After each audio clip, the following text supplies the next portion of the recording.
بسم اللہ الرحمن الرحیم۔ خوبصورت اقوال زرعی۔ ایسی خوشی سے بچو جو دوسروں کو دکھ دے کر حاصل ہو۔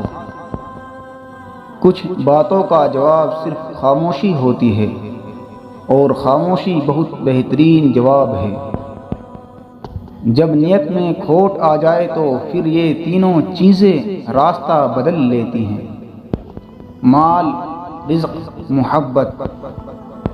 غصہ ایک بھڑکتی ہوئی آگ ہے، جو پی گیا اس نے آگ بجھا دی، اور جو ضبط نہ کر سکا وہ اس میں جل گیا۔ گہری باتیں سمجھنے کے لیے گہرا ہونا پڑتا ہے، اور گہرا ہونے کے لیے گہری چوٹیں کھانی پڑتی ہیں۔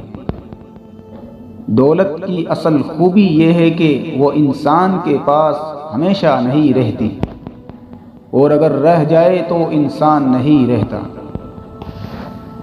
عقل مند بننا چھوڑ دو، بہت کچھ سیکھ جاؤ گے۔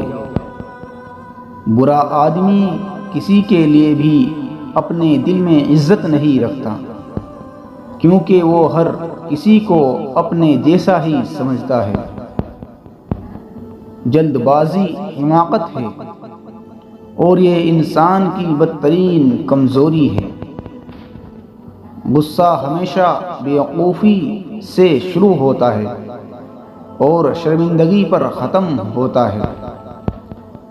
ملازم سے راز کہنا اسے ملازم سے مالک بنا لینا ہے۔ دولت کی اصل خوبی یہ ہے کہ وہ انسان کے پاس ہمیشہ نہیں رہتی، اور اگر رہ جائے تو انسان نہیں رہتا۔ انسان کی جتنی ہمت ہو اس کی اتنی ہی قدر و قیمت ہوتی ہے۔ جسمانی امراض پرہیز سے جاتے ہیں، اور روحانی امراض پرہیزگاری سے۔ اپنے آپ کو عزت دو گے تو دوسرے آپ کا احترام کریں گے۔ قدر کرنی ہے تو زندگی میں کرو۔ چہرے سے کفن اٹھاتے وقت تو نفرت کرنے والے بھی رو پڑتے ہیں۔ جو ناقابل برداشت ہو اسے برداشت کرنا حقیقی برداشت ہے۔ اختلاف کے باوجود احترام سے پیش آنا بہترین تربیت کی دلیل ہے۔ اگر راستے خوبصورت ہے تو معلوم کرو کہ کس منزل کو جاتا ہے، لیکن اگر منزل خوبصورت ہو تو راستے کی پرواہ نہ کرو۔